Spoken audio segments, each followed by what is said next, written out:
afternoon. My name is Mrs. Margarita. I am here today to talk about what IDEA is and what an IEP is. So you have a brochure in front of you that we are going to go over today. So what on earth is IDEA? Well, IDEA is actually a law.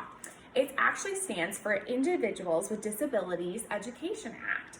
So what it does is it provides rights and protections to children with disabilities and their parents and guardians. So if we find that your child is eligible, then the school will work together to develop an IEP, another acronym here, which stands for Individualized Education Plan. So there are 12 key components to the IDEA Act. So I will explain how the process of all of this works with your child's IEP. So let's take a look at our first component. So our first component is going to be another acronym, which is called FAPE. What that stands for is Free Appropriate Public Education. So that's the whole purpose of the IDEA law, is to provide free appropriate public education. So once a child is found to have a disability, the school must provide the services for the child. So that's component number one. Let's move on to component number two. Component number two is the least restrictive environment. So what does that mean? What that means is that children should learn in a least restrictive environment. We want our children with disabilities to spend as much time with their peers without disabilities. We don't want to restrict them. So that's component number two. So let's move on to component number three. All right, so component number three is our referral process. So the referral process is the very beginning of all of this. This is when you as the parent can request that your child be evaluated for special education, which then moves us into the fourth component. The fourth component is the evaluation process. So this is at a point where we determine if the child has a disability, but the school district must have written consent before we can do any evaluating. So that leads us into component number 5. So component number 5 is going to be the eligibility process. So what you have to understand is that when we are testing your child, we are looking at their strengths and challenges in all different areas. We don't hone in on just one area because we need to understand what it is the child needs. So not every child will be eligible. They must fall under one of the 13 categories that the IDEA law covers. If you take a look at your brochure, I have listed out the 13 different categories that a child must fall under to be covered underneath the IDEA law.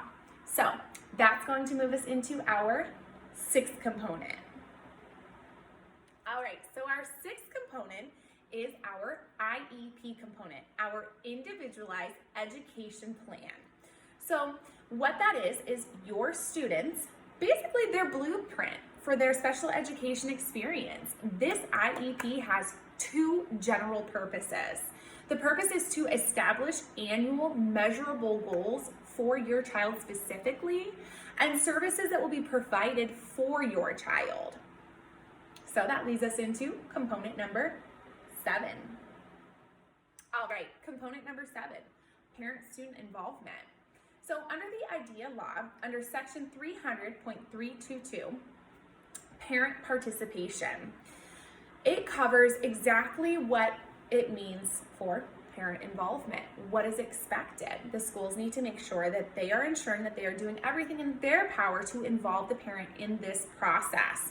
So we are ensuring that one or both parents or legal guardians are a part of these IEP meetings.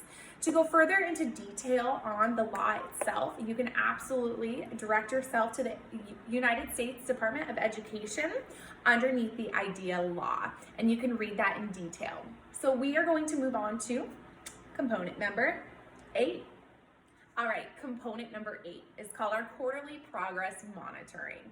What that means is that the IDEA law requires school districts to monitor progress on goals set in the student's IEP. So we initially had talked about measurable goals in your student's individualized education plan. The quarterly monitoring is where we can monitor to see how and where your student is or is not progressing. So that moves us into our component number 9. Component number 9 is our annual review process.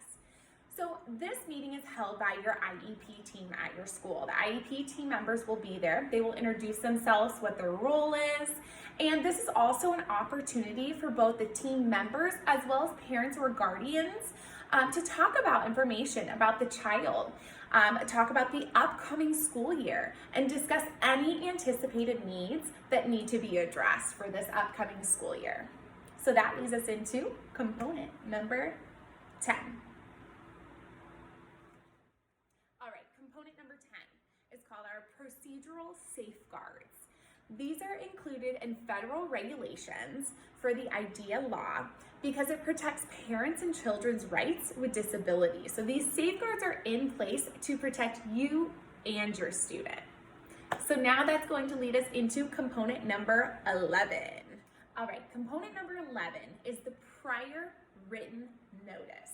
There's an acronym, PWN, and that stands for prior written notice. So what that means is that any request that is made by you, the parent, must be documented on that prior written notice page of your student's IEP. So this is in your student's IEP. So a school district must state what was requested and document denial or approval. If the school decides to deny the request, that must be documented within and why they denied it. So that is component number 11. And last but not least is component number 12. All right, component number 12 is related services. So related services help a child meet their educational goals that are a part of their IEP. So for example, they may need medical, speech, transportation. Those are just a few examples of what might be needed for this student in order to succeed in their education. So that's a little bit about what the IDEA Act is all about, along with how it works with the IEP.